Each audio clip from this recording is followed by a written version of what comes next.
कार्यक्रम के पुण्यार्जक हैं श्री सकल दिगंबर जैन समाज, नंदीश्वर कॉलोनी, टीकमगढ़, मध्य प्रदेश। प्रबंध कारिणी समिति अध्यक्ष श्री गजेंद्र चौधरी, लुइस। उपाध्यक्ष श्री डी.के. जैन, दयोदय। उपाध्यक्ष श्री गुलाबचंद जैन, दाऊ, मवई। मंत्री श्री विमल कुमार जैन, मालपीथा। कोषाध्यक्ष श्री अशोक कुमार जैन, आहार। सह कोषाध्यक्ष श्री कैलाश चंद्र जैन, बड़माड़ई। उपमंत्री श्री स्वरूप जैन, बाजना। उपमंत्री श्री प्रकाश चंद्र जैन, पिक्कन। ऑडिटर श्री सुरेश चंद्र जैन, दयोदय। ऑडिटर श्री सुरेश चंद्र जैन, पठा। पंच कल्याणक समिति नंदीश्वर कॉलोनी, टीकमगढ़, मध्य प्रदेश।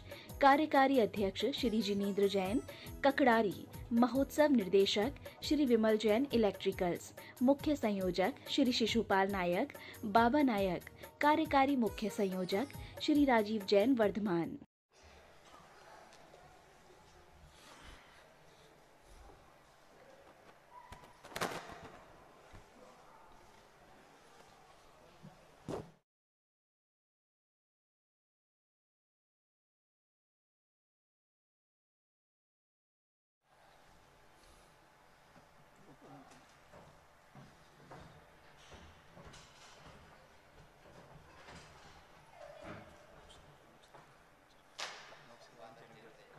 जैन संपादक जैन बजट तो महासभा का अखबार निकलता है, इससे प्रधान संपादक कपूर जी बांटते हैं संपादक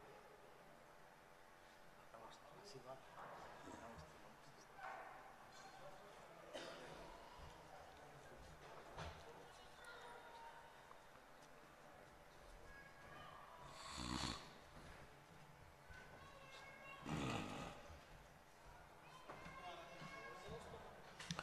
अपरानिक प्रक्षणा स्वाध्याय विलयाम श्री का श्रवण करो।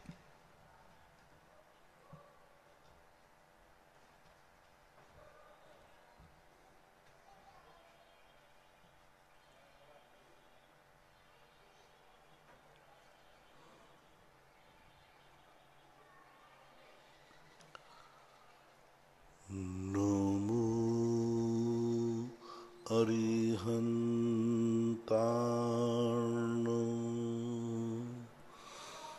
नमो सिद्धार्णं, नमो आयर्याणं, नमो वज्रायाणं, नमो लोये सर्वशाहूर्णं।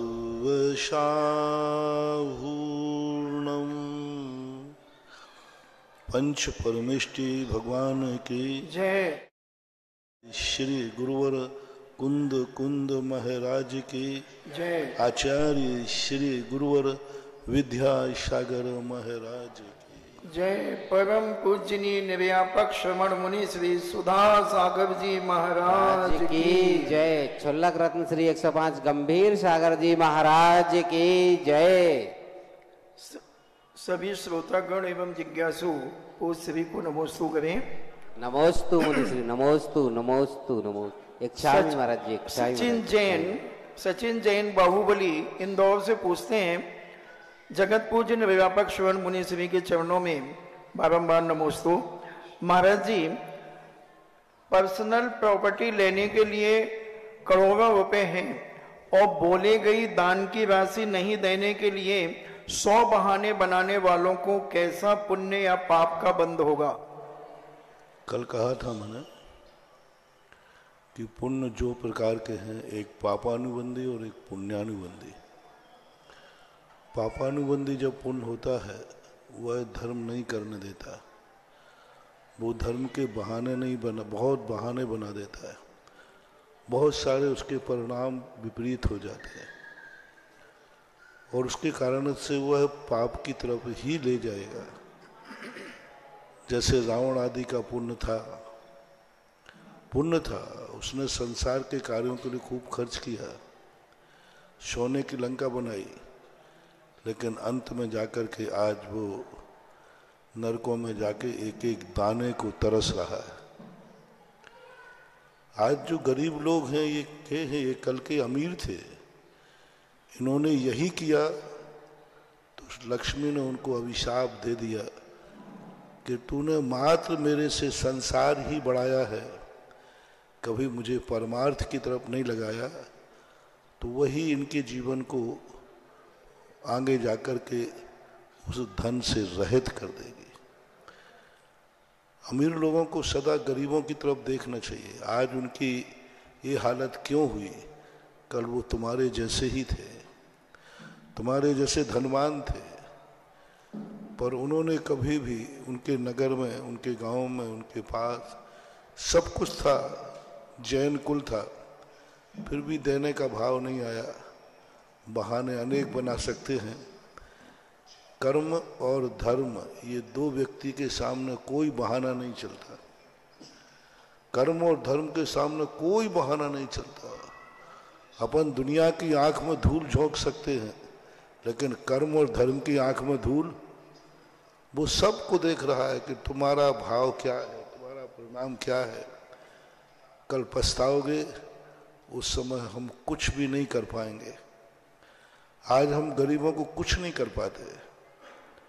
गरीब आके रोते हैं, कुछ नहीं कर पाते, क्योंकि उनको वह इस रूप में दंड दिया जा रहा है कि इन्होंने इस प्रकार के कई बहानेबाजी बनाई। और प्रातःकाल भी हमने कहा था, धर्म क्षेत्र के कार्यों में कभी गरीब मत बनना, असमर्थ मत बनना। असमर्थ होकर के भी इतना समर्थ तुम्हारे में आ जाए कि शेर भी सामने आ जाए धर्म के लिए तो भी उससे भिड़ने को तैयार हो जाए। शूकर की ताकत नहीं थी, लेकिन जब धर्म की बात आई तो वो शेर से भिड़ गया और पंचम स्वर पा लिया। धर्म क्षेत्र की जब बात आई है तो अपनी समर्थ को भी बढ़ा लेना चाहिए, असमर्थ होकर के भी समर्थ हो जाना चाहिए। लेकिन कर्म है, वो अपने आप उसको सजा दे देगा। आज नहीं कल उनको पछतावा होगा। प्रवीण जैन सिंगई मड़ावा से पूछते हैं, नमोस्तु गुरुदेव, मैं तेरा पंथी हूँ। मेरी जिज्ञासा है कि तेरा पंथ एवं 20 पंथ क्या है। पहले मेरे मंदिर में बाहर बोर्ड लगा था कि इस मंदिर में शुद्ध तेरा पंथ आगम आमनाएं अनुसार ही पूजन अभिषेक करें एवं देश काल परिस्थिति के अनुसार किसी भी पंथ को मानना अथवा दोनों पंथ को मानना कहाँ तक उचित है। तेरा ही पंथ रहना तो शुद्ध मत लगाओ। हाँ, तो कोई शुद्ध, एक ही पंथ है। तेरा पंथ है ना जिनेन देव का पंथ। तेरा पंथ नहीं है वो, तेरा पंथ है ना जिनेन देव का पंथ, मूल आमना का पंथ, कुंद कुंद की परंपरा का पंथ, जो कुंद कुंद परंपरा से चलाया हुआ, कुंद कुंद की आमना को जो सुरक्षित करने वाला है, उसी का नाम बाद में बदल करके तेरा पंथ हो गया। मूल में कुंद कुंद की परंपरा है, कुंद कुंद की मूल आमना है।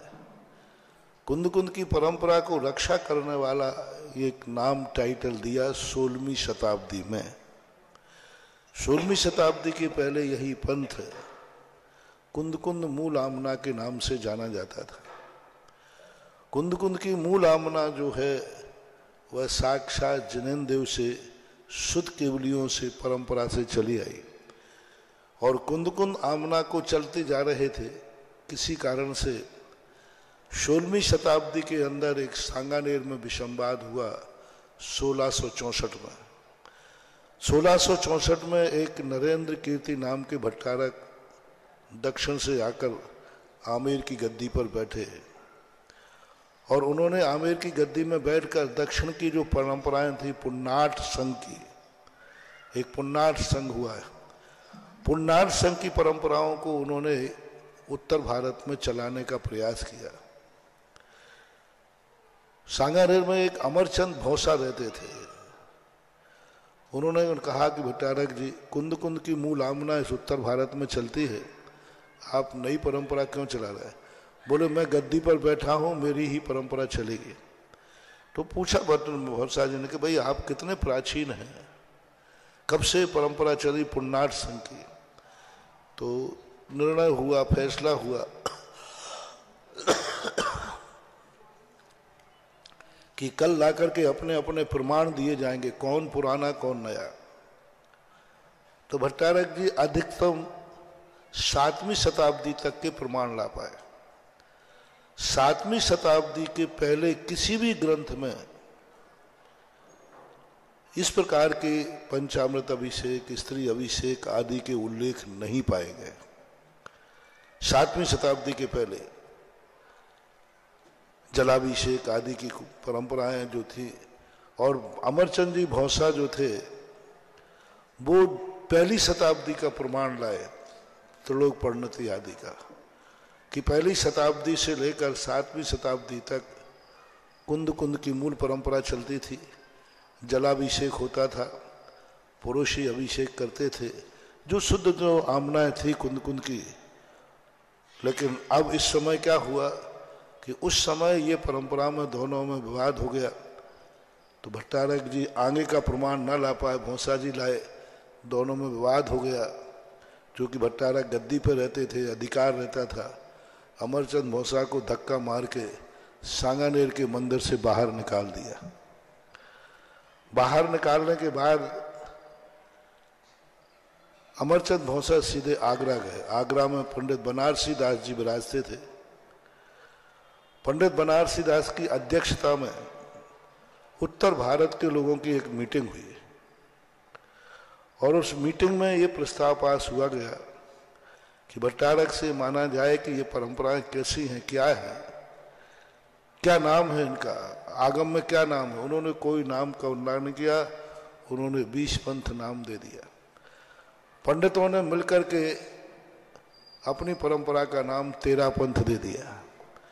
बस 1664 में 2 व्यक्तियों की लड़ाई ने 13 पंथ और 20 पंथ को नाम टाइटल दिया। भेद तो 7वीं शताब्दी में डल चुका था। 7वीं शताब्दी के पुन्नाट संगी आचार्य रविशरण महाराज ने ये परंपरा का भेद डाल दिया था। 7वीं शताब्दी के पहले एक ही परंपरा थी, अखंड परंपरा थी, पूजा पद्धति एक ही प्रकार की थी, सभी कुंद कुंद की मूल आमना को मानते थे। 7वीं शताब्दी में पुन्नाट संगी आचार्य रविशरण महाराज ने ये अपनी एक नए परंपरा को रूप दिया, और उस समय के बाद से ये भेद पड़ गए थे। लेकिन टाइटल नहीं था। टाइटल 7वीं शताब्दी से 16वीं शताब्दी तक कोई टाइटल नहीं था। करते थे, दोनों प्रकार के मंदिर बनते थे, दोनों प्रकार के लोग अपनी अपने ढंग से पूजाएं करते थे, अपने अपने ढंग से जो जिसको जो पसंद आता था करते थे। जिसको ये पसंद आया तो 20 पंथ के वो परंपराएं कर लेते थे, ये कर लेते थे। कोई टाइटल नहीं था, नाम नहीं था। अपनी अपनी पूजाओं में अपने अपने कोई राग द्वेष नहीं थे, कोई झगड़े नहीं थे, कुछ नहीं था। उत्तर भारत अपनी परंपरा मानता था, दक्षिण भारत अपनी परंपरा मानता था। दक्षिण भारत में पुन्नाट संघ की परंपराएं चलती थी, किसी को कोई ऐतराज नहीं था। उत्तर भारत में कुंद कुंद की मूल परंपरा चलती थी, किसी को कोई ऐतराज नहीं था। चलती थी, अपने अपने समय के अनुसार सब होता रहता, कोई राग द्वेष नहीं थी।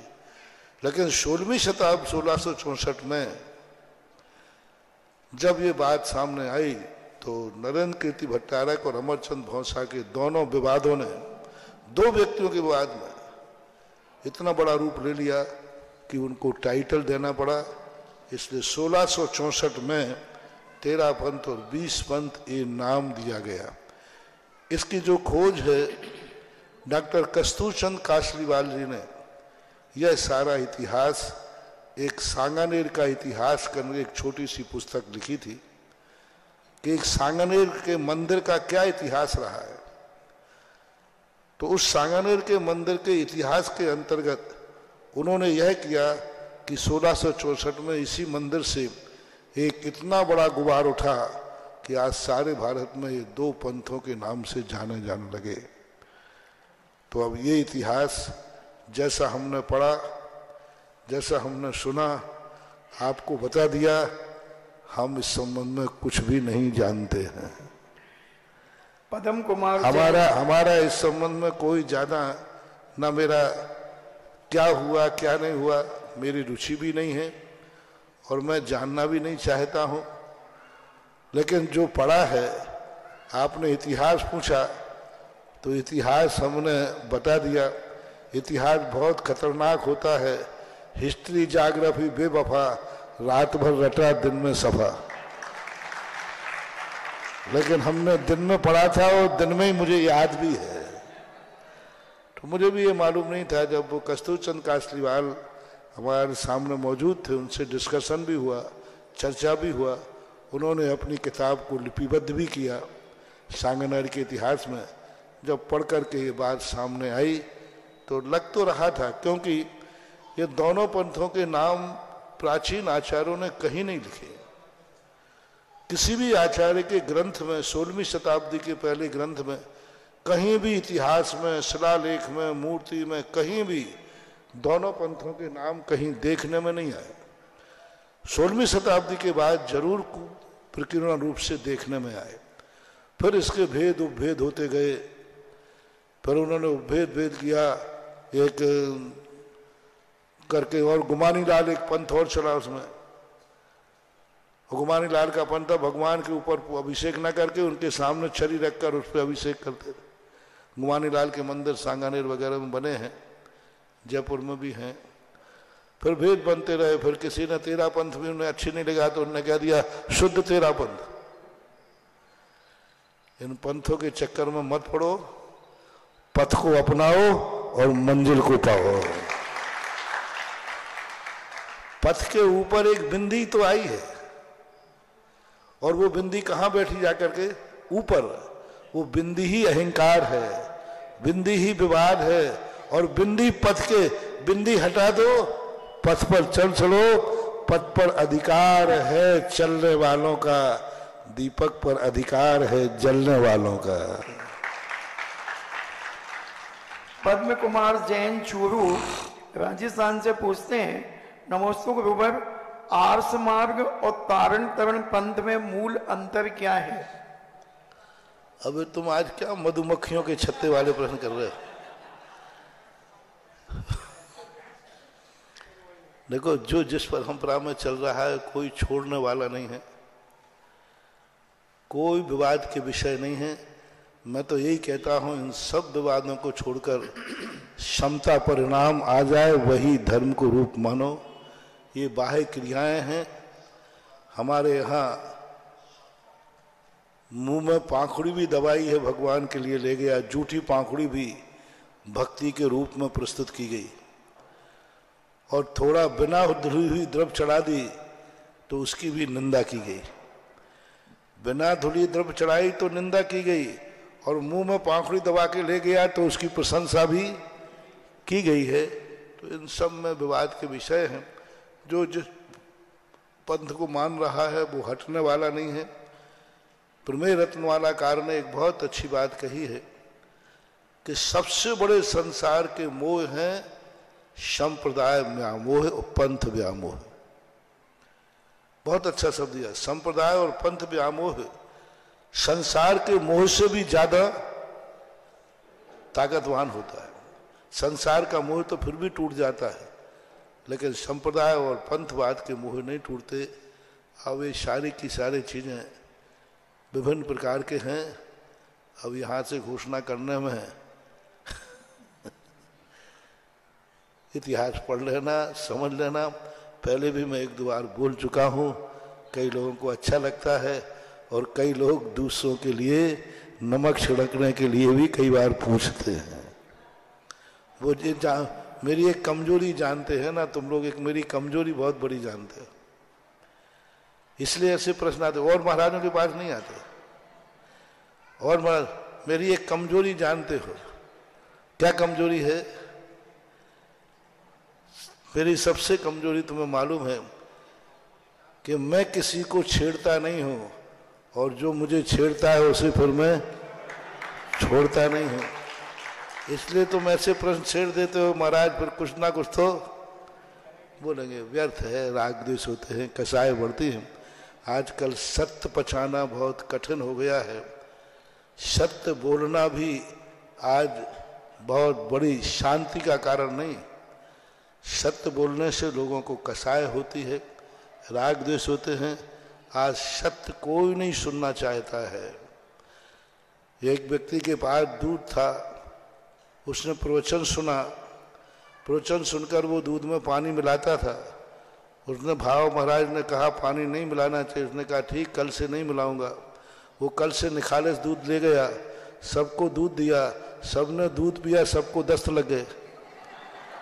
दूसरे दिन आकर उसको घेर लिया, बोले तूने कल क्या जमाल घोटा मिलाया ये बता। बोले साहब मैं अब हर दिन तो मिलाता था, कल कुछ नहीं मिलाया। बोले ऐसा कैसे, आज तक तेरे दूध से कभी दस्त नहीं लगे, कल क्यों दस्त लगा? पानी वाला दूध पीते पीते निखालस पीले में तो दस्त आ जाता है। एक होटल वाला सुन रहा था, उन्होंने कहा भाई इनको दूध मत दे, तेरे दस्त लगेंगे, मुझे दे दे।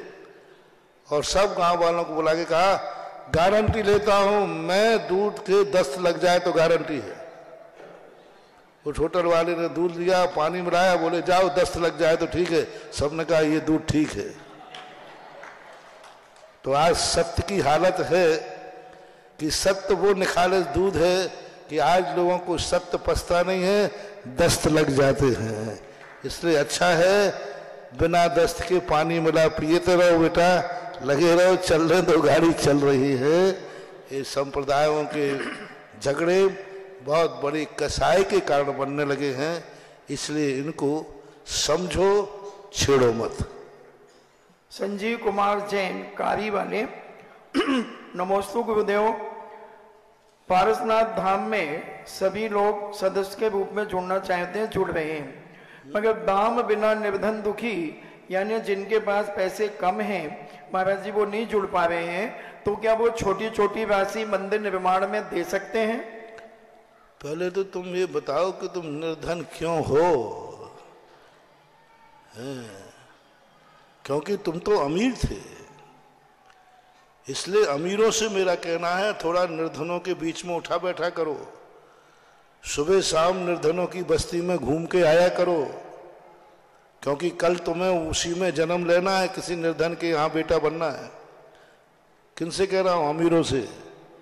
अमीर लोग सुबह मंदिर आए या ना आए, मेरे प्रवचन में आए या नहीं आए, थोड़ा गरीबों की बस्ती में जरूर घुमाया करो, क्योंकि तुम्हें मर करके उसी निर्धन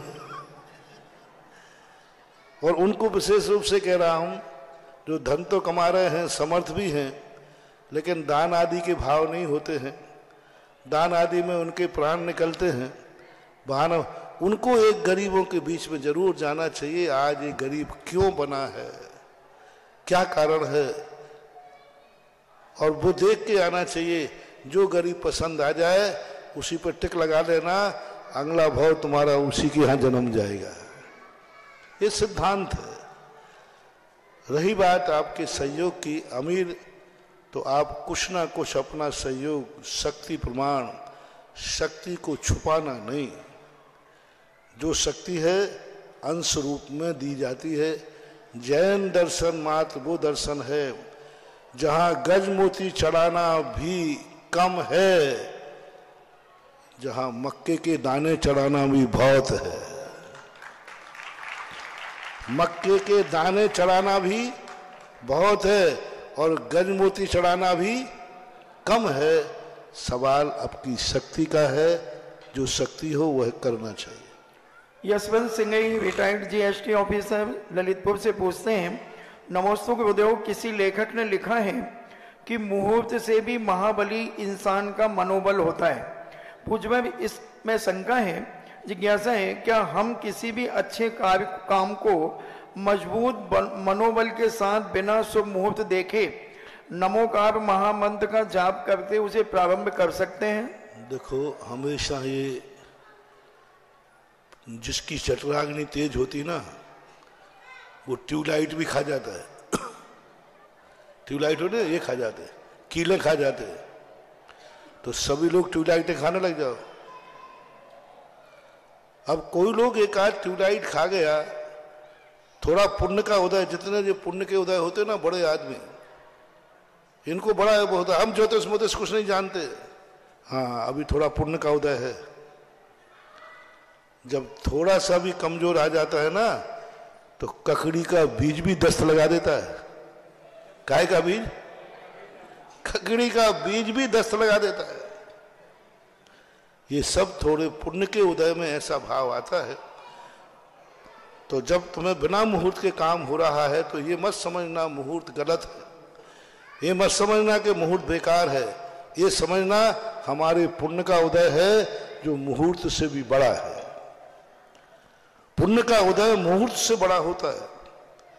पुण्य के सामने कोई मुहूर्त काम नहीं करते, कोई मुहूर्त, पुण्य सबसे बड़ा होता है। और कितना भी अच्छा मुहूर्त हो, पाप सबसे बड़ा होता है। अशुभ कर्म का उदय आना है तो कितना भी अच्छा मुहूर्त हो, दुर्घटना घटेगी तो घटेगी। सैकड़ों सालों में वो मुहूर्त नहीं था जो राज्याभिषेक के लिए सुना गया था अयोध्या में श्री राम के लिए, लेकिन अशुभ कर्म इतना प्रबल था कि शुभ मुहूर्त नहीं कर पाया। तो पहला सिद्धांत तो है तीव्र अशुभ कर्म में मुहूर्त काम नहीं करते। तीव्र पुण्य कर्म का उदय हो तो मुहूर्त की कोई जरूरत नहीं, जाओ करो तुम पुण्य को। अमावस्या को भी करोगे तो तुम सफल हो जाओगे, क्योंकि तुम्हारे तीव्र कर्म का पुण्य का उदय। अमावस्या को भी करोगे, तुम जहर भी खा लोगे तो बच जाओगे, क्योंकि पुण्य का उदय है। तुम भूकंप में भी बच जाओगे, ट्रेन के नीचे गिर जाओगे तो भी बच जाओगे, सेल्फास खा लोगे तो भी बच जाओगे, क्योंकि तुम्हारा पुण्य का उदय है। देखो मैंने सेल्फास खाया तो मरे नहीं, तो दूसरों को मत खिलाओ, वो मर जाएगा, क्योंकि उसके पुण्य का उदय। तो जब पुण्य की हीनता पड़ती है तब ये शुभ मुहूर्त ज्योतिष सबकी जरूरत पड़ती है। डूबते को तिनके का सहारा बहुत बहुत महत्वपूर्ण होता है महानुभाव। जब व्यक्ति के अशुभ कर्म का उदय आ जाए तो तिनका मिल जाए तो उसका भी सहारा होता है। जब पुण्य की हीनता आती है, मध्यम स्थान आता है, तो ये शब्द प्रत्यय हैं, आगम के वचन हैं। आगम झूठा नहीं होता है। शास्त्रों में द्वादशांग में एक ज्योतिष है, शास्त्रों में लिखा हुआ है ज्योतिषों के संबंध में, शास्त्रों में लिखा हुआ है ज्योतिषों के संबंध में। तो ये सब दवाई, कोई स्वस्थ व्यक्ति कहता है देखो मैंने तो कोई दवाई नहीं खाई, सब कुछ खाता हूं, कुछ नहीं होता है। भाई ये नकल किसी बीमार को मत कर लेना, बीमार व्यक्ति को दवाई खाना पड़ेगी। अब स्वस्थ व्यक्ति कहता मैंने तो कभी दवाई नहीं खाई, तो सारे बीमार लोग भी दवाई लेना छोड़ देंगे तो क्या होगा? मरेंगे। तो ये सब स्वस्थ व्यक्ति, पुण्यमान व्यक्ति, ये सब कहते मैं धर्म कर्म कुछ नहीं मानता हूं। हाँ ठीक, कोई बात नहीं, अभी पुण्य का उदय है।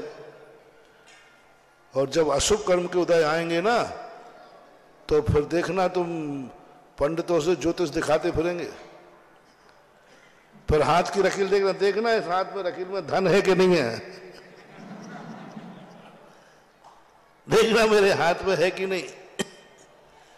ऐसा मानना चाहिए, किसी भी चीज को नकारना नहीं। अपने से तुलना कभी सत्य की नहीं करना, अपने से तुलना किसी दुनिया की नहीं करना, अपनी जिंदगी की तुलना नहीं करना। यही कहना साहब मैं तो ऐसा करता हो, लेकिन तुम ऐसा मत करना, क्योंकि तुम इतने नहीं हो। मैंने जो खा लिया है तुम मत खाना, मुझे तो पच जाता है, तुम्हें नुकसान करेगा। यह है जैन दर्शन का सापेक्षवाद। कभी किसी चीज को नकारो मत, उसको सापेक्ष करो, किस अपेक्षा से ठीक है, किस अपेक्षा से नहीं है। जैसे मैंने कह दिया तीव्र पुण्य का उदय है, कोई मुहूर्त नहीं करना, आप तो किसी भी दिन शुरू कर दो, सफल होगे। तीव्र पाप कर्म का उदय है, मुहूर्त कुछ भी नहीं करेगा। लेकिन मध्यम वर्ग वाले जो हैं उनके लिए सब चीजें आवश्यक होती हैं। ऑनलाइन जिज्ञासाओं के पश्चात जनवाणी चैनल, आदिनाथ चैनल, सुधा कलश ऐप के माध्यम से देख रहे मुनि भक्तों की ओर से, साक्षात गुरु चरणों में विराजित गुरु भक्तों की ओर से पूज्य श्री को सादर नमोस्तु नमोस्तु नमोस्तु। छुल्लक जी को इच्छामी इच्छामी इच्छामी। अमृत वाणी से करते आप ज्ञान का प्रकाश हैं, तभी तो आपको देख जगमगाता आकाश है, तभी तो आपको देख जगमगाता आकाश है।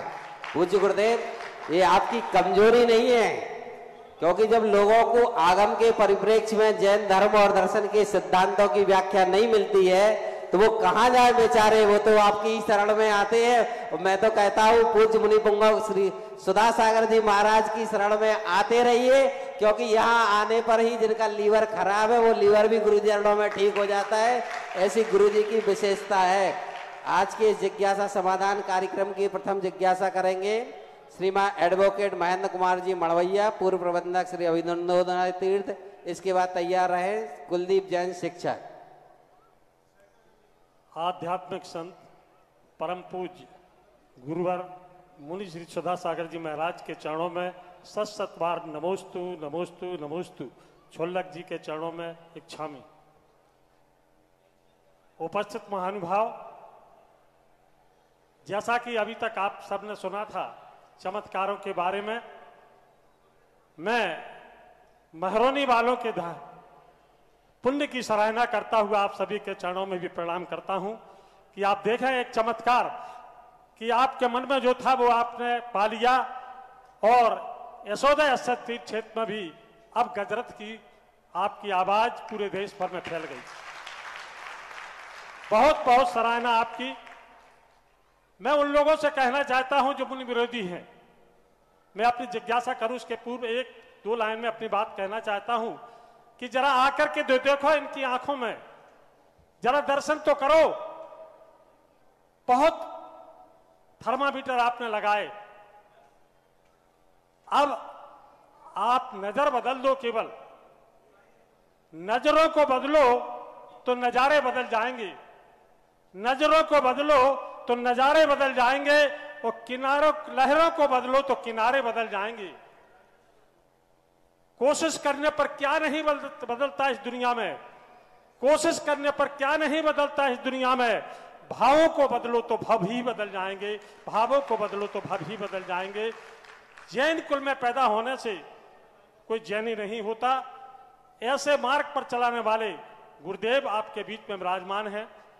जिज्ञासा महाराज हमारी केवल यही है गुरुदेव कि हम सादगी, अपने जीवन में सादगी और संतुष्टि को क्या महत्व है हमारे जीवन में, कृपया बताने की कृपा करें। सादगी और संतुष्टि का क्या महत्व है?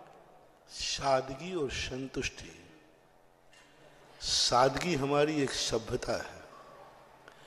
सादगी सज्जनता का प्रतीक है। सादगी, simple living is high thinking. बहुत ऊंचे विचार अपने बात में रखना। तो इस प्रकार की जो सादगी है वह सादगी का बहुत अपने आप में वो सज्जनता का प्रतीक है। शजर, शहर, सादगी, दिखावा नहीं, दर्शन है प्रदर्शन नहीं है, तो वो सादगी कहलाती है। संतुष्टि कहलाती है जो चीज हम प्राप्त नहीं कर पाए, जितना है उतने में संतुष्ट हो जाना, वो सज्जनता नहीं है।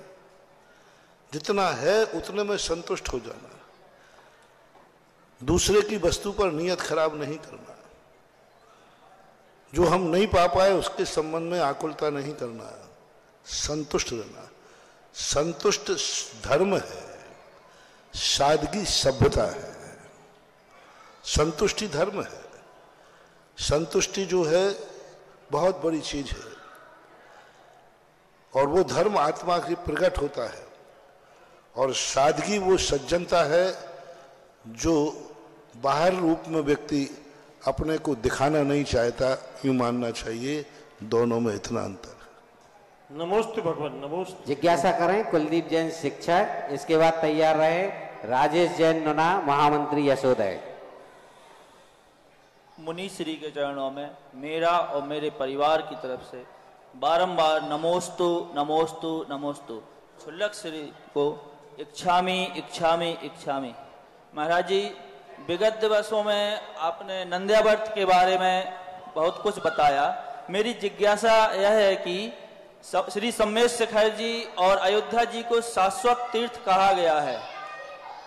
प्रलय काल में क्या होगा और आगे कैसे पता चलेगा कि यहाँ शिखर और अयोध्या जी था? तो मैंने नंदिया व्रत बताया ना, जब छठे काल के अंत में प्रलय पड़ेगा, 49 दिन तक कुवृष्टियां होंगी, तब ये पहाड़ चट्टानें सब गल करके 1000 योजन तक पृथ्वी जलकर भस्म हो जाएगी। उस समय नंदियावर्त ये दोनों ऊपर चमकते हुए देवताओं को दिखेंगे और उस समय देवता इनकी पूजा करेंगे और उसी समय प्रलय खत्म हो जाएगा और अयोध्या और सम्मित शिखर उसी से चिन्हित किए जाएंगे कि यहाँ अयोध्या और शिखर जी थी। मोस्तु गुरुवर। जिज्ञासा करें राजेश जी नुना महामंत्री। इसके बाद तैयार रहें एडवोकेट अभय घिया।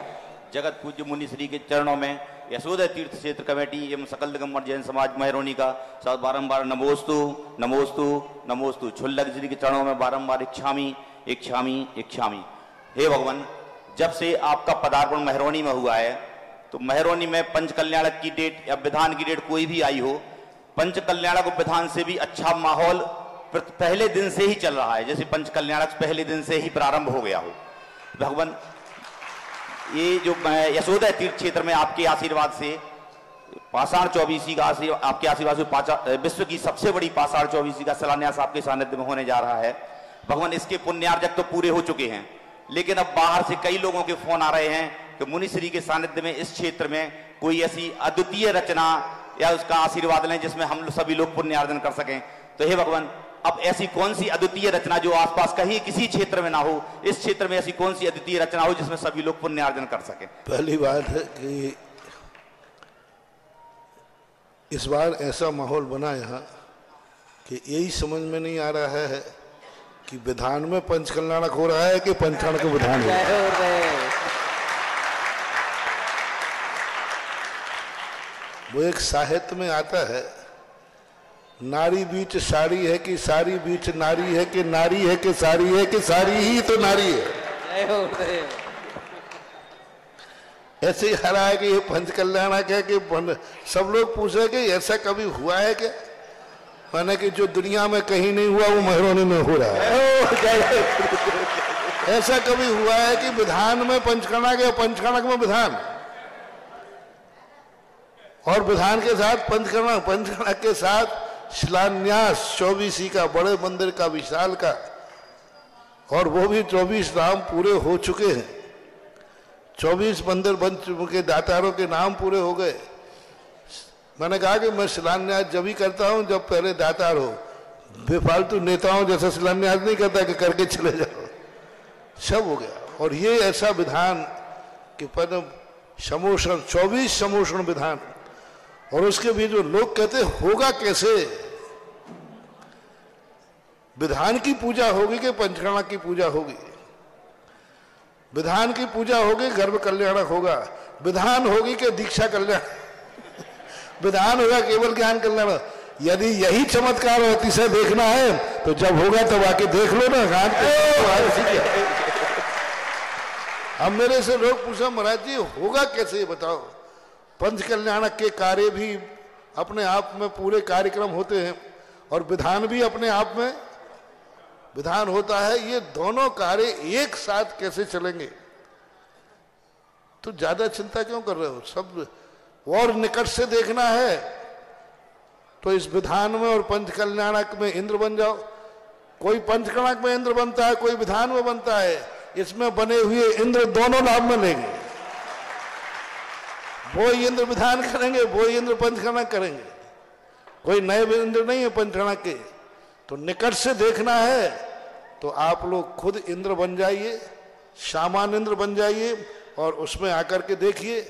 और नहीं बनना है तो दर्शन दीर्घा में देख लेना आकर के कैसे होता है। दोनों ठाठ से होंगे, बाट से होंगे। जो इसमें शामिल हो जाएंगे वो गंगा में हाथ धो लेंगे, जो नहीं होंगे वे जिंदगी भर पछताएंगे। जिंदगी भर उनको गम रहेगा कि ऐसा मौका था जहां पंच कल्याणक को विधान एक साथ हुआ था, एक साथ विधान हुआ था। और अब तो गजरत भी हो गया और शिलान्यास। अब रही बात तीर्थ पर, तो तीर्थ वही है जिस दिन से शुरू हो उसमें कभी टांकी बंद ना हो, जय हो। योजनाएं कभी खत्म नहीं हो, उसी का नाम तीर्थ है। मंदिर तो जितना होता होता, तीर्थ का कोई अंत नहीं। आज सुबह ही तीर्थ पे घूम रहा था, इतनी सारी योजनाएं सामने आई, और आई हैं तो वे भी होंगी, बड़ी लेट लड़ी होंगी। जय हो। जब तीर्थ ही बन गया है तो तीर्थ अपनी गरिमा तो बनाएगा, और इस तीर्थ के ऊपर जो कुछ बनने वाला है वो अब सभी आप लोग अभी बैठ करके कमेटी में डिसाइड करके एक आध दिन बाद अपनी अच्छी घोषणा करना, बढ़िया जम के। बहुत योजना है, चिंता मत करो। देने वाले लोगों के भाव चाहिए, भाव होना चाहिए। कई लोग बदमाश होते हैं, वो क्या कहते हैं, हम ललितपुर में थे, एक बोला महाराज जी मेरे मंदिर फंदरों में भाव नहीं होते। मैंने काहे में होते कि महाराज कोई सोशल काम करो तो अच्छा है, कोई तो ज्ञान के काम होना चाहिए, विद्यालय आदि। 8 दिन बाद विद्यालय खुल गया, तो मैंने कहा और कोई दान देगा नहीं देगा, वो तो देगा ही। मैं खोजते खोजते पूरे 4 महीने हो गए, वो यही पता नहीं चला कि वो गया कहाँ। एक आया बोले महाराज जी आजकल अस्पतालों में खुलना चाहिए, अस्पताल में दान होना चाहिए, अस्पतालों को बहुत काम, देखो कोरोना में अस्पतालें काम आई। मैंने चलो भाई कोई बात नहीं, क्योंकि मैं तो मॉल हूँ, मॉल में हर चीज मिलती है। 8-10 दिन बाद अस्पताल का नंबर आ गया, जैसे ही अस्पताल का आया वो गायब हो गया। कुछ लोग बहाना बनाते हैं, ये सब बहाने हैं। हम यहाँ खर्च नहीं करना चाहते। कई लोग कहते हैं महाराज जी यशोदा में मेरे खर्च करने का भाव नहीं होता, यहाँ बिल्कुल भाव नहीं होता। महाराज जी आप दुनिया में जहां का वहां कर दूंगा, यहां नहीं करूंगा। महाराज जी आप देखो, अब आगे ज्यादा पूछना पाछना नहीं है, बस यहाँ नहीं कर, यहाँ कोई हम महाराज मन नहीं होता है, यहाँ अपमान बहुत होता है, यहाँ कमेटी बेकार, जो कुछ भी तुम बहाना बनाते हो वो तुम जानो। और महाराज जी मैं जहां का वहां कर दूंगा। चलो कोई बात नहीं। ओ महरौनी वालों,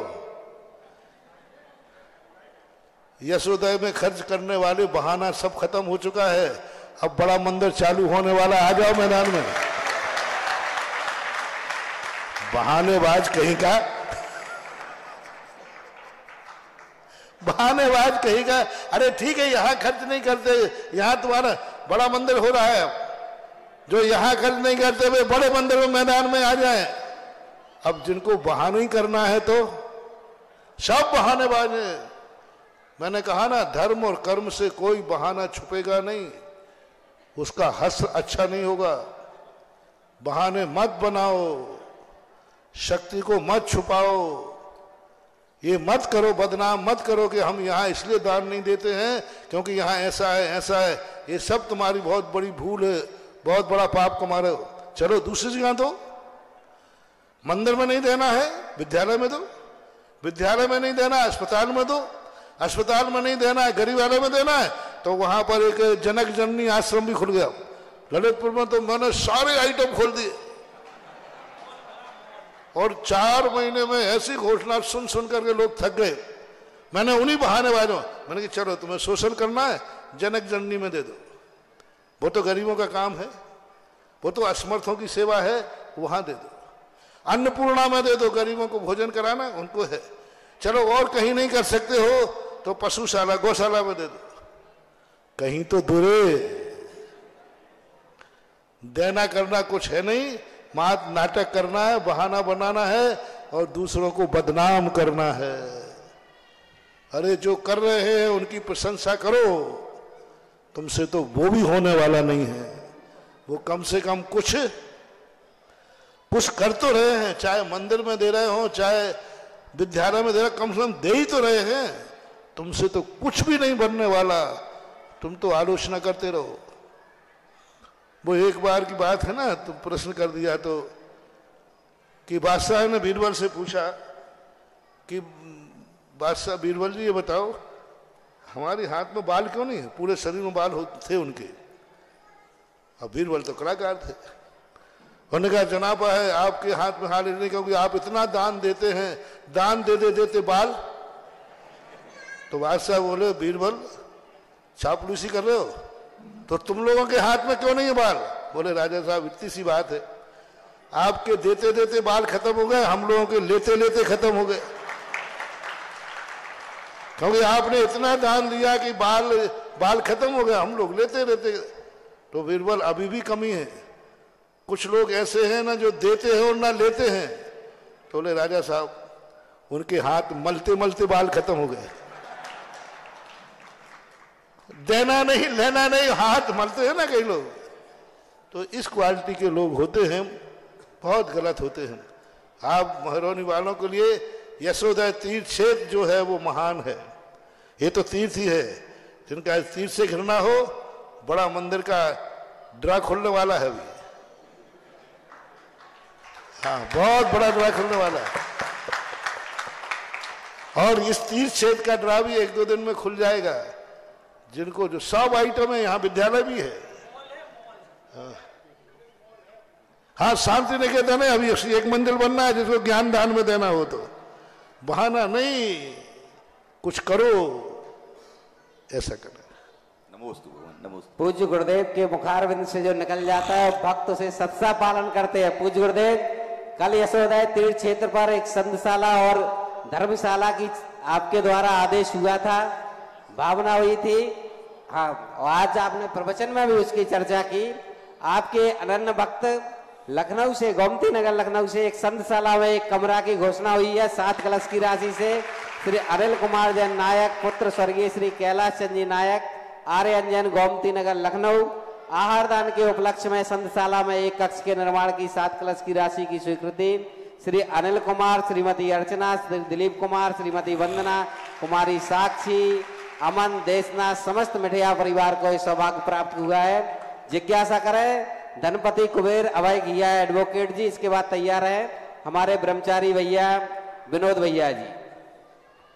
हाँ मिठिया परिवार आ जाए और श्रीफल भेंट करें, गुरु जी को आशीर्वाद ग्रहण करें। परम पूज्य मुनि श्री के चरणों में बारंबार नमोस्तु नमोस्तु नमोस्तु, और छुल्लक जी के चरणों में बारंबार इच्छामी इच्छामी इच्छामी। महाराज जी से ये जिज्ञासा बस पूछने का चाहता हूँ कि जिस दिन मेरे माता पिता ने कुबेर इंद्र बनने का आपसे सौभाग्य प्राप्त किया, और उसके 2 दिन में ही हमारे भाई के लिए एक परीक्षा में बहुत ही शुभ सूचना प्राप्त हुई, जो कि आंशिक है, और हम लोग चाहते हैं कि आप आशीर्वाद दें कि पूर्ण सफलता उसको प्राप्त हो, और आप पंचकल्याणक में कुबेर इंद्र का क्या महत्व है इस पर हमें बताएं। वो तो नाम, उसका नाम ही ऐसा है कि बताने की जरूरत ही नहीं। कुबेर का अर्थ होता है बाय वैभव से इतना समृद्ध होता है कि वह जो करना चाहता है उस करने में समर्थ हो जाता है। कुबेर बनने का सबसे बड़ा फल होता है कि व्यक्ति के अंदर इतनी समृद्धि हो जाती है, वह कहीं किसी कार्य करने के लिए मोहताज नहीं होगा कि अब मेरे पास पैसा नहीं। वो ये नहीं सोचेगा कि मैं इतनी व्यवस्था कहाँ से करूँगा। वो मकान बनाएगा तो ये नहीं सोचेगा मकान बनने को पैसा कहाँ से आएगा। वो बेटा बेटियों की शादी करेगा तो वो ये नहीं सोचेगा पैसा कहाँ से आएगा। वो कभी कोई और भी कार्य करना चाहेगा तो उसको सोचना नहीं पड़ेगा। कभी उसके मन में भाव आएगा कि मैं मंदिर बनाना चाहता हूँ पैसा, ये उसको सोचना नहीं पड़ेगा। उसको ऐसा पुण्य का बंध हो जाता है, वो जिस कार्य को करना चाहे उसी में उसको अनुकूलता मिल जाती है। नमोस्तु नमोस्तु नमोस्तु। जिज्ञासा कर रहे हैं आदरणीय ब्रह्मचारी भैया जी और विनोद भैया जी जो है इतने तत्वान्वेषी है गुरुदेव के, पिछले 30 वर्ष से इनकी जिज्ञासाओं का समाधान कोई कर पा रहा है तो आचार्य श्री है और आप है, आप ही पर ये श्रद्धा लेकर आए। करे गुरु जी भैया जी।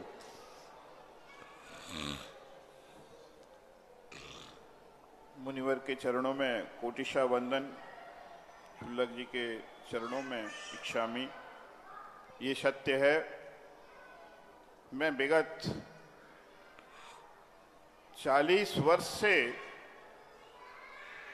यह खोज रहा हूं कि सत्य क्या है,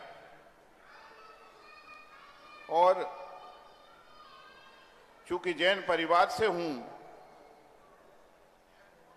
तो जैन में से जैन धर्म कहां तक सत्य है और इसके द्वारा बताया हुआ मार्ग क्या है, बहुत साधकों के पास मैं जाता हूं और जहां भी मुझे मालूम पड़ता है कि तत्व का विशेष जानकार है, वो किसी भी संप्रदाय का क्यों ना हो, मैं उसके पास अवश्य जाता हूं। विगत कुछ समय से मेरे मन में जैन धर्म के विषय में मैंने 20 पुस्तकों का संपादन किया है स्वयं, लेकिन मेरे मन में जो शंका थी उनका समाधान आज तक मुझे नहीं हो पाया। और जब मैं पूज्य श्री के चरणों में अभी आया, बीच में मैं समझता था दंड फंद में फंसे हुए मुनि महाराज मुझे क्या उत्तर देंगे।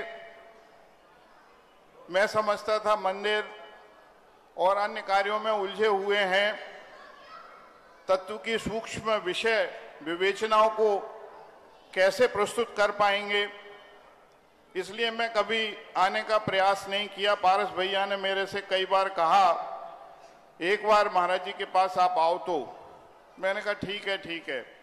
और मैं जाता हूं अक्सर गुरु जी के पास, रखता हूं मैं शंकाएं अपनी, वो मुझे समाधान देते हैं अपने शब्दों में। संतुष्टि वहां भी मुझे उतनी नहीं मिली जितनी मुझे महाराज जी के पास मिली।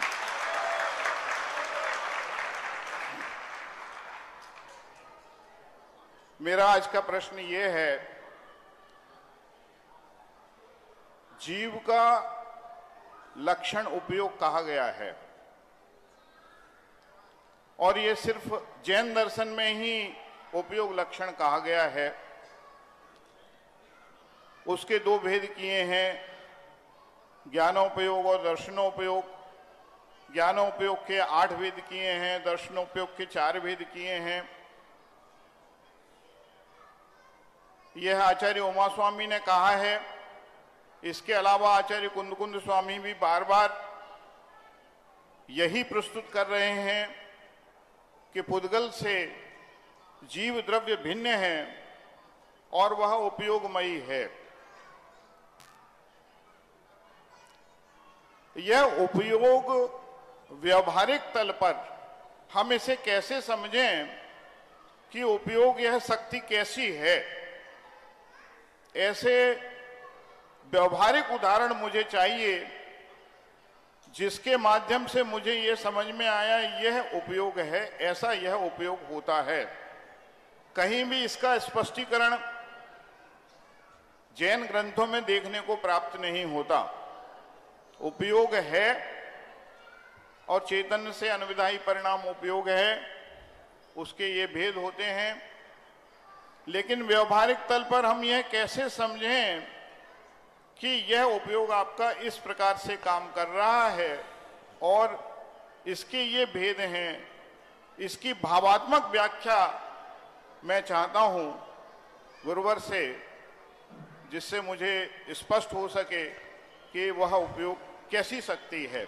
उपयोग जो शब्द है ये जैन दर्शन में रूढ़ अर्थ में उपयोग हुआ है। पहली बात, उपयोग की परिभाषा ज्ञान दर्शन में किसी भी कोश में नहीं मिलेगी, किसी भी दर्शनकारों में नहीं मिलेगी। किसी भी कोश में उपयोग का अर्थ ज्ञान दर्शन नहीं है, ये रूढ़ अर्थ है। उपयोग शब्द तो है, उपयोग का अर्थ सब जानते हैं, प्रयोग करना, उसका उपयोग करना आदि ये सब में आएगा। लेकिन ज्ञान दर्शन का उपयोग दूसरा नाम है। उपयोगो दुविहपम दंशण नानम च दंशनम शुद्धा चक्कु अचक्कु होई मणपज्जय केवडम नानम। तो ये जो भेद है ये रूढ़ अर्थ में आया। अब रही बात कि उपयोग रूढ़ अर्थ में भी है, नाम कुछ भी हो, जब ज्ञान अपना कार्य करता है, ज्ञान गुण है, उपयोग नहीं है। चैतन्य अनुविधायी अनुसरण करने वाला उपयोग है, ज्ञान अलग है, ज्ञान गुण है, दर्शन गुण है और उपयोग पर्याय है। इसलिए उसके 8 भेद किए गए। उपयोग के 8 भेद हैं, ज्ञान के नहीं। ज्ञान गुण तो एक ही प्रकार का है, लेकिन उपयोग आठ, उपयोगो दुभियपम दंसन नानम च दंसनम चौदह चक्कु अचक्कु होई दंसनमय केवलम निव नानम अठ्ठभ्यपम मधुसुद होई अनान नानानी मण पज्जय केवल में पच्छक परोक्ष भेयम छ। तो ये जो 8 भेद हैं उपयोग के, ये पर्याय है, गुण नहीं है। और पूज्य उमा स्वामी महाराज ने पर्यायों को लक्षण बनाने का प्रयास किया है। ज्ञान दर्शन तो है ही, लेकिन ज्ञान दर्शन की पर्याय जब गुण अपना कार्य करने में प्रवृत्त होता है तब वो उपयोग संज्ञा पाता है। चैतन्य अनुविधायी, चैतन्य का अनुविधायी करने वाला, चेतन यानी गुण, ज्ञान दर्शन जो गुण है इनके लिए जो, और इनका अनुविधायी, इनको छोड़े बिना जो अपनी क्रिया करता है उसको उपयोग कहते हैं। दर्शन जब जान रहा है तब दर्शनोपयोग है, देख रहा है। ज्ञान जब जान रहा है तब वो ज्ञानोपयोग है, जब जान रहा है तब। अब जब जान रहा है तब वो ज्ञानोपयोग है।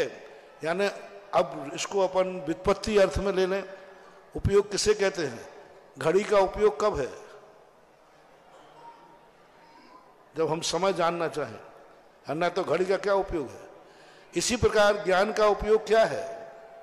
जब वो जान रहा है तो उपयोग है, और नहीं जान रहा है तो काय का उपयोग है? ज्ञान गुण। तो जब कोई प्रवृत्ति ज्ञान और दर्शन गुण जब जब जानते हैं तब तब वो उपयोग संज्ञा को प्राप्त होते हैं। जिस समय वो अपना नहीं जानते हैं उस समय वो गुण है, उपयोग नहीं। ऐसा कभी होता नहीं है कि गुण बिना पर्याय के रह जाए। अब जब यही उपयोग पर रूप होता है, वही उपयोग जब किसी को जानने के लिए प्रवृत्त होता है तो उसके 3 भेद कहे गए: अशुभ उपयोग, शुभ उपयोग और शुद्ध उपयोग। तो अशुभ उपयोग जब व्यक्ति अशुभ की तरफ प्रवृत्ति करता है, मिथ्यात्व आदि, तो अशुभ उपयोग है। जब वो अच्छे लोगों की विषय में संगति में जाता है तो शुभ उपयोग है।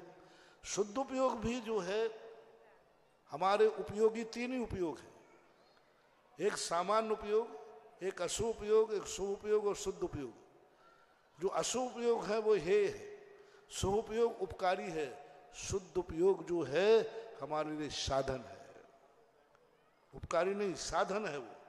वो केवल ज्ञान के लिए कारण है, 12वें गुण स्थान तक ही होता है। ते तीनों उपयोग 12वें गुण स्थान में जाके खत्म हो जाते हैं। केवल ज्ञानी को ना तो वे शुद्ध उपयोगी हैं,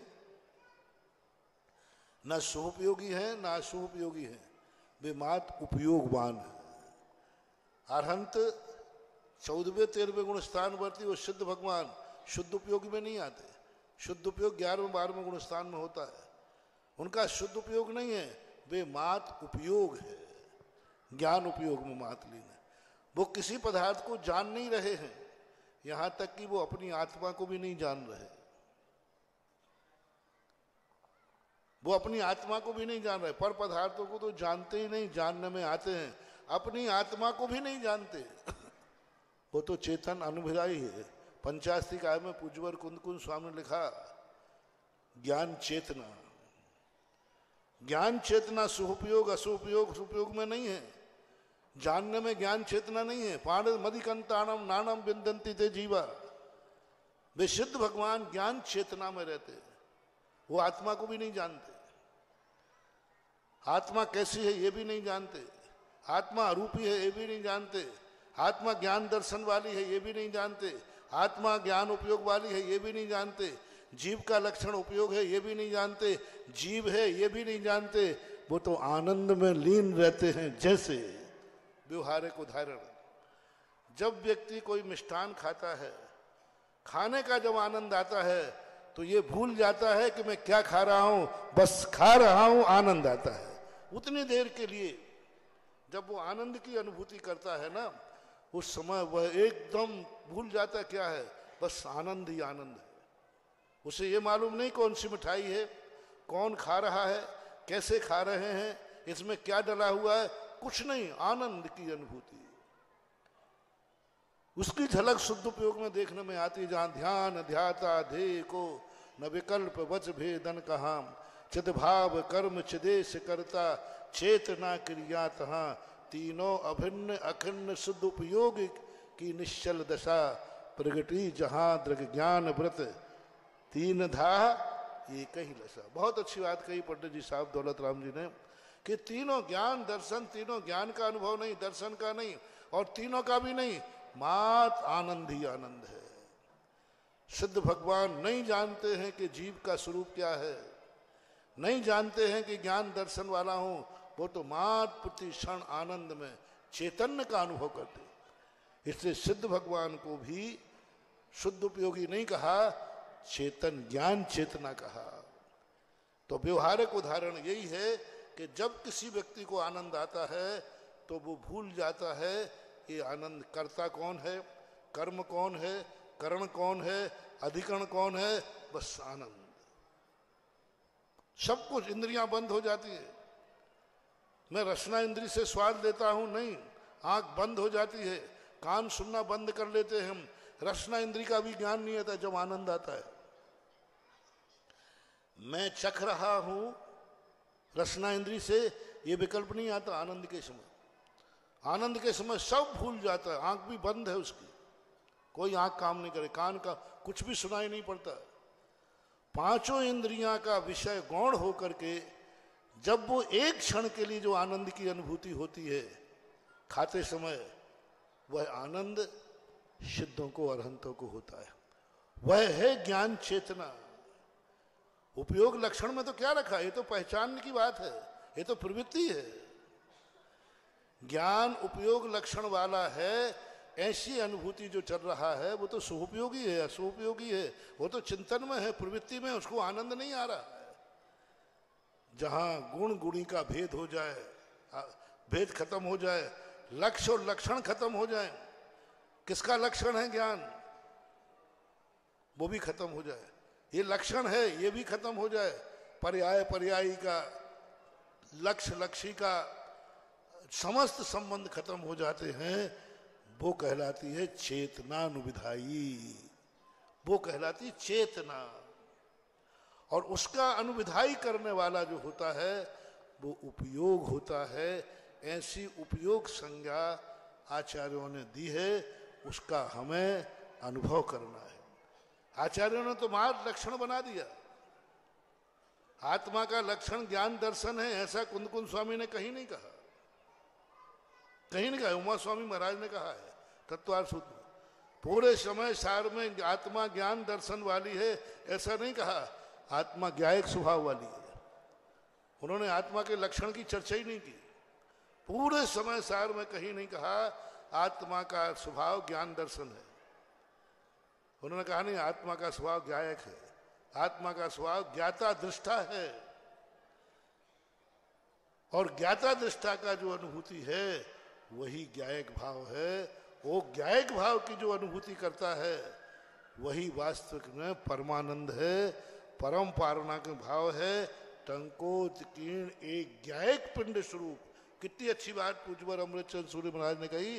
टंकोत्कीर्ण एक ज्ञायक पिंड स्वरूप, ज्ञान स्वरूप नहीं, टंकोत्कीर्ण ज्ञान स्वरूप नहीं, टंकोत्कीर्ण दर्शन स्वरूप नहीं, टंकोत्कीर्ण एक ज्ञायक स्वरूपी आत्मा का स्वभाव है, उसमें स्थिर हो जा, ज्ञान में नहीं, दर्शन में नहीं, ज्ञायक में स्थिर हो जाओ।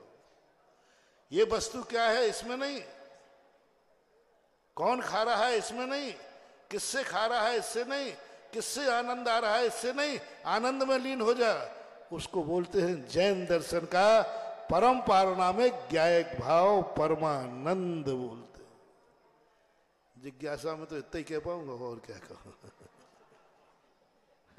जिज्ञासा करें श्रीमती दीपा बुखारिया जी। तैयार रहे संजय मोदी, शिक्षा मंत्री, पंचायत समिति ललितपुर।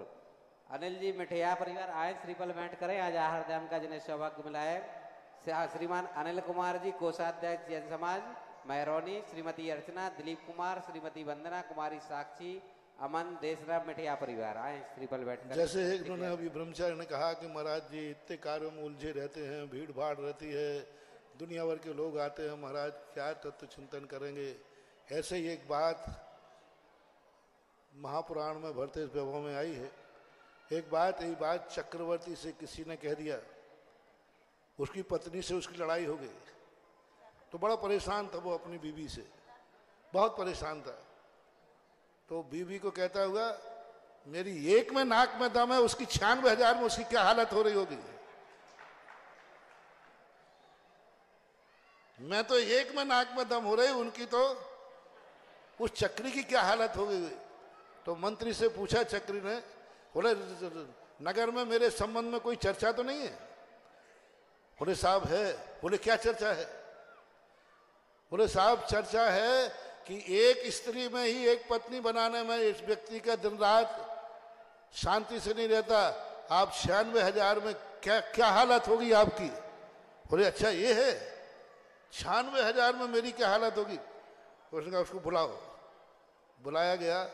बोले भाई तूने मेरे संबंध की फिक्र की, पहली बात तो बहुत बहुत शुक्रिया, कम से कम तुझे मेरी चिंता तो है कि 96,000 वाले की क्या दशा होगी।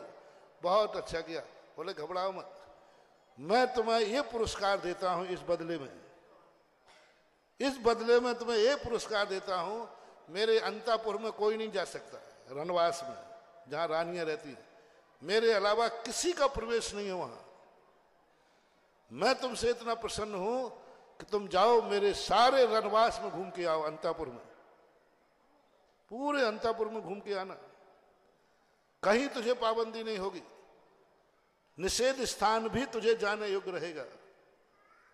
ये पुरस्कार है तुझे। और 2 तेल के कटोरे भर दिए पूरे लबालब, और कहा लेकिन ध्यान रखना, इन तेल के कटोरे से एक बूंद नीचे गिर गई तो तेरी गर्दन नीचे गिर जाएगी। और 2 तलवार वालों को नंगी तलवार लेकर कहा, 2 कटोरा लेकर कहा, जाओ इसको पूरा महल घुमा के लाओ। पूरा महल घुमा के लाया। उसको तो क्या एक बूंद नीचे गिरी नहीं, और गर्दन पूरा घूम आए। चक्रवर्ती ने पूछा भैया क्या क्या देखा, क्या क्या देखा। बोले साहब मुझे कुछ नहीं दिखा, मुझे तो बस एक कटोरा वो कटोरा दिख रहा था।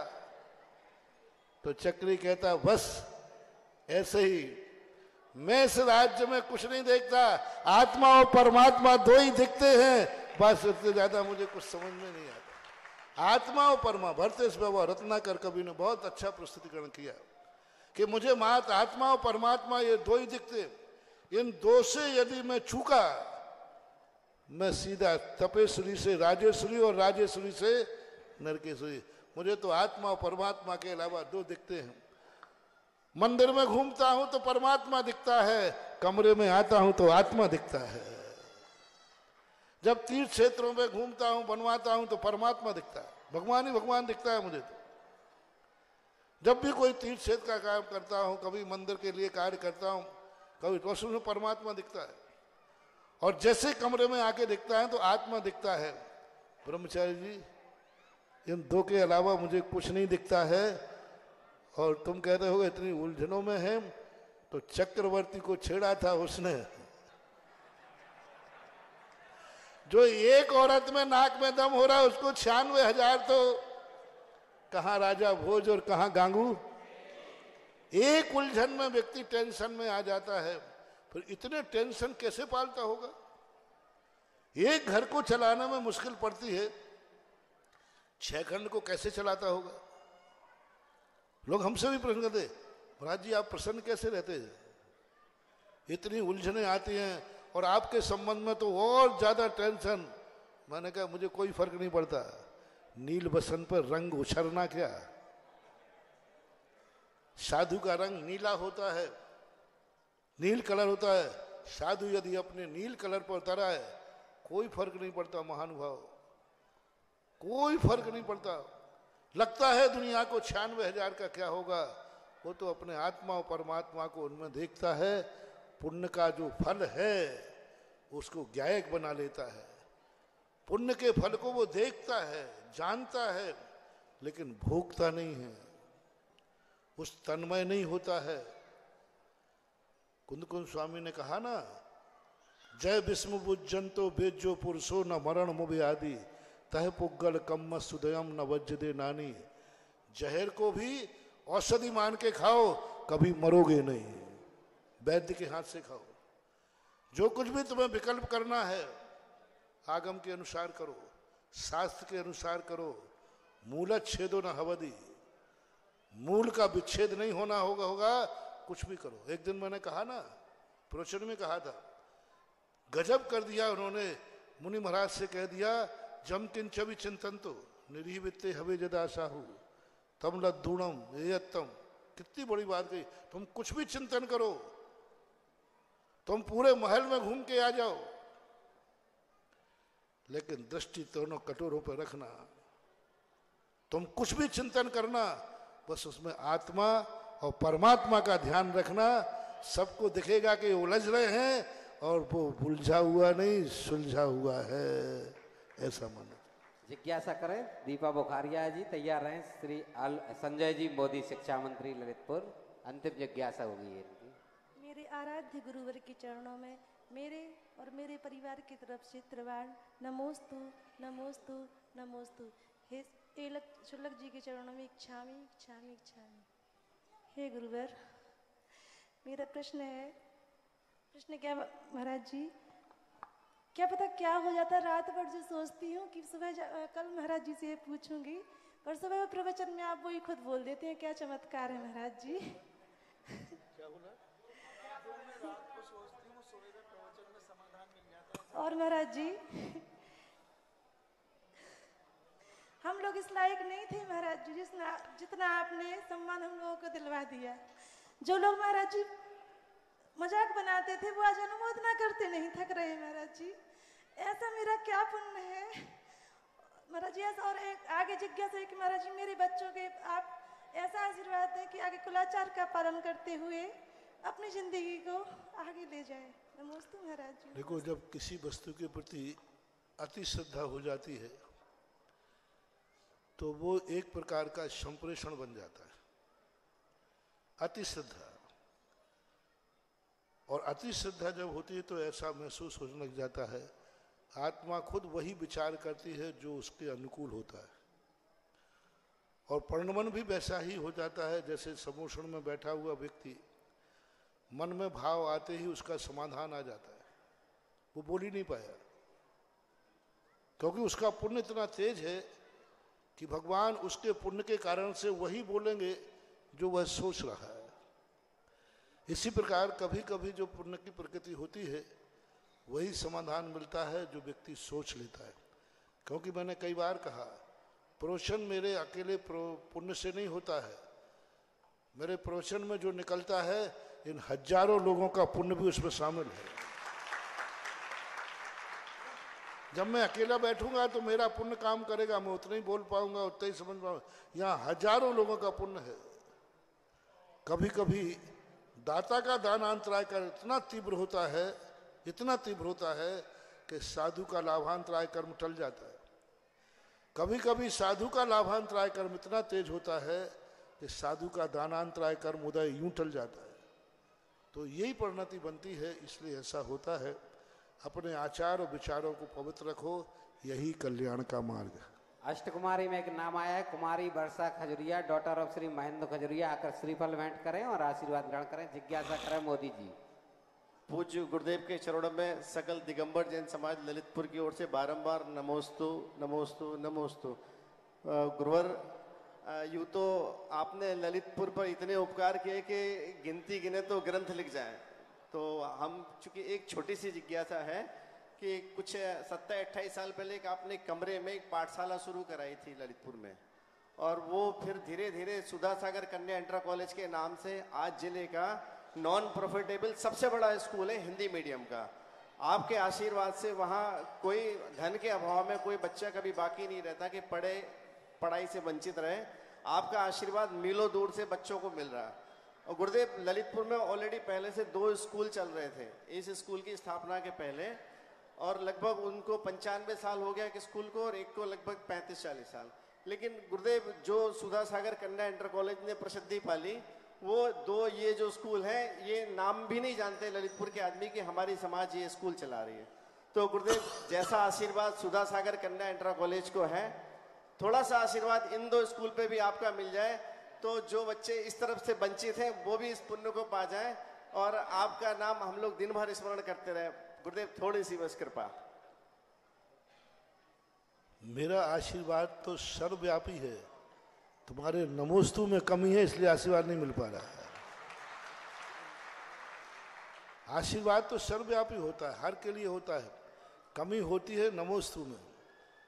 नमोस्तु में कमी के कारण से आशीर्वाद से व्यक्ति वंचित हो जाता है, क्योंकि कभी यदि आशीर्वाद साधु के आशीर्वाद में यदि शक्ति होती ना तो दुनिया में मैं आज तक किसी को दुखी नहीं रहने देता। नमोस्तु में ताकत है। नमोस्तु जिस क्वालिटी का होगा आशीर्वाद उसी क्वालिटी का मिलता है। आशीर्वाद में नहीं, इसलिए अच्छा रहा भगवान तो आशीर्वाद भी नहीं देते, हाथ भी नहीं उठाते, विकल्प भी नहीं आता, फिर भी हमारे काम होते। हम तो आशीर्वाद भी दे देते, तुम्हारी सुन भी लेते, भगवान तो सुनता भी नहीं, आशीर्वाद भी नहीं देते, फिर भी काम होते हैं। किससे होते हैं? नमोस्तु से होते हैं। भगवान आशीर्वाद नहीं देते, हम नमोस्तु करते हैं तो होते हैं। इसलिए मोदी जी आप नमोस्तु करिए, जिसके लिए आप नमोस्तु करोगे मैं आशीर्वाद नहीं दूं तो भी वो आशीर्वाद मिल जाएगा, आपके खाते पहुंच जाएगा। दूसरी बात, कन्या इंटर कॉलेज जब खुला वो एक ऐसे ही व्यक्ति के कारण खुला था, जब उस समय कोई 24 वगैरह कुछ का कार्य था, तो एक ने आगे छेड़ दिया, महाराज जी यहाँ मेरा दान देने का भाव नहीं होता, मंदिर में मेरे दान देने के भाव नहीं होते। तो मैंने काय में दे सकते हो? महाराज जी शिक्षा का कुछ काम करो। देखो वर्णी जी ने क्या काम किया था, मुझे पानी पे चढ़ाया उसने, मंदिर की बात है। मन देखो महाराज जी आप शिक्षा का काम कुछ करके जाइए, आप देखो वर्णी जी ने क्या काम किया था। दूसरे तीसरे दिन मैंने कहा इसने आज चुनौती दे दी, ग्राहक दुकान से खाली चला जाए तो दुकानदार का अब सगुन है। मैंने दूसरे ही दिन दुकान पे माल रख लिया। मैंने कहा ये ले भाई ज्ञान का शिक्षा कन्या इंटर कॉलेज। उसने तो कुछ नहीं दिया, लेकिन उसके प्रश्न ने कन्या इंटर कॉलेज खोल दिया। गुरुदेव और विद्यालय सभी हैं, थोड़ा स्टैंडर्ड मेंटेन करो, विद्यार्थियों को दोष मत दो। आप लोगों के पढ़ाने के ढंग, आपके कमरों के ढंग, आपके वो टीचर जो तुम उनको वेतन देते हो, कौन पढ़ाएगा? किसके बच्चे प्यारे हैं? अपनी जिंदगी बर्बाद करना। आप कॉन्वेंट जैसा स्कूल को खोलिए, आप अच्छे टीचर रखिए। आप किसी भी टीचर का वेतन 25, 30, 40 हजार से कम नहीं होना चाहिए। प्रिंसिपल कम से कम लाख रुपए का वेतन होना चाहिए। अच्छा प्रिंसिपल लाओ और गधे के लाख रुपए मत कर देना। हाँ नहीं तो उसी के लाख रुपया करो। नहीं तो कई लोग टीचर देखो आज महाराज ने क्या बोला है, बोला उनके लिए नहीं है। फिर उस ढंग के टीचर लाइए। कॉन्वेंट वाले क्या कोई देवता बनाते हैं? कॉन्वेंट को इंसान बनाते हैं। तुम्हारे स्कूल कॉन्वेंट क्यों नहीं बन पा रहे? क्योंकि आपके कमरे देखिए, आपके विद्यालय देखिए, आपकी बिल्डिंग देखिए, आपके उनका फर्नीचर देखिए, आपके पढ़ाने वालों की औकात देखिए क्या है। ये सब बदल दीजिए। कोई बच्चे ऐसे नहीं हैं जो तुम्हारे स्कूल में नहीं आए। आप स्कूल को बदलिए, बच्चों की लाइन लगेगी, डोनेशन देना पड़ेगा तब लाइन आएगा। गुरुदेव आपके आशीर्वाद से 3 मंजिल बिल्डिंग आपने जो आशीर्वाद दिया था अभी सर्दियों में, वो 3 मंजिल बिल्डिंग बन के तैयार हो गई है। खाली आपका नाम जुड़ना बाकी है उस बिल्डिंग में, हमें चमत्कार मिलने लगेंगे। इतना आशीर्वाद दे दो। आप स्टैंडर्ड मेंटेन करिए, बाकी सब हो जाएगा। हम आपका नाम रख लें बस, उसमें हमारा हो जाएगा काम। बस इतना सा आशीर्वाद, पूज्य गुरुदेव का नाम उस स्कूल में आ जाए और हमें चमत्कार मिलना इसी अप्रैल से शुरू हो जाएगा। इतना सा आशीर्वाद दीजिए, गुरुदेव का नाम हम उसमें जोड़ मेरे नाम पे कॉपीराइट नहीं है। बस तो गुरुदेव हमें आशीर्वाद। मेरा नाम का कॉपीराइट नहीं है। मेरा नाम तो हर व्यक्ति जहां चाहे वहां ले सकता है। गुरुदेव जय हो। संत सरोवर कॉपीराइट नाम नहीं है। मैं किसी को रोक दूंगा, ध्यान रखना तू मेरा नाम नहीं ले सकता। कॉपीराइट नहीं है। साधु का नाम और भगवान का नाम कभी कॉपीराइट नहीं होता है। आषाढ़ 24 में मल्लीनाथ भगवान के मंदिर का पुण्यार्जन जिन्होंने किया है, श्रीमती विमला देवी कठरिया, मातेश्वरी श्री आलोक कठरिया अपनी प्रथम किस्त यहाँ पर भेंट कर रहे हैं। आए और श्रीफल भेंट करके गुरु जी का आशीर्वाद ग्रहण करें। कोषाध्यक्ष जी आ जाए और भेंट ग्रहण कर ले इनकी। पूज्य गुरुदेव की मंगल आरती का सौभाग्य निर्यापक श्रवण तीर्थ चक्रवर्ती मुनिपुंगव श्री सुधा सागर जी महाराज की मंगल आरती का सौभाग्य 5151 रुपए, 5151 रुपए एक, 5151 रुपए दो, 5151 रुपए। कोई सौभाग्यशाली और बढ़ना चाह रहा है और 5151 रुपए तीन। ये सौभाग्य प्राप्त किया है जिन्होंने आज आहार दान का सौभाग्य लिया। श्री अनिल कुमार जैन कोषाध्यक्ष जैन समाज, श्रीमती अर्चना, दिलीप कुमार, श्रीमती वंदना, कुमारी साक्षी, अमन, देशना, समस्त मिठिया परिवार आ जाएं। अब जो भजनों का बुलावा होगा वो शुल्लक जी के प्रवचन के बाद इसी प्रांगण में होना है। आज से में होगा। आइए आरती शुरू कर दो।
सजाए के मैं आज उतारूं मुनि पुंगव श्री सुधा सागर जी महाराज की। इस कार्यक्रम के पुण्यार्जक थे श्री सकल दिगंबर जैन समाज, नंदीश्वर कॉलोनी, टीकमगढ़, मध्य प्रदेश। प्रबंध कारिणी समिति अध्यक्ष श्री गजेंद्र चौधरी, लोइस। उपाध्यक्ष श्री डी.के. जैन, दयोदय। उपाध्यक्ष श्री गुलाबचंद जैन, दाऊ, मवई। मंत्री श्री विमल कुमार जैन, मालपीथा। कोषाध्यक्ष श्री अशोक कुमार जैन, आहार। सह कोषाध्यक्ष श्री कैलाश चंद्र जैन, बड़माड़ई। उपमंत्री श्री स्वरूप जैन, बाजना। उपमंत्री श्री प्रकाश चंद्र जैन, पिक्कन। ऑडिटर श्री सुरेश चंद्र जैन, दयोदय। ऑडिटर श्री सुरेश चंद्र जैन, पठा। पंच कल्याणक समिति, नंदीश्वर कॉलोनी, टीकमगढ़, मध्य प्रदेश। कार्यकारी अध्यक्ष श्री जिनेंद्र जैन, ककड़ारी। महोत्सव निर्देशक श्री विमल जैन, इलेक्ट्रिकल्स। मुख्य संयोजक श्री शिशुपाल नायक, बाबा नायक। कार्यकारी मुख्य संयोजक श्री राजीव जैन, वर्धमान।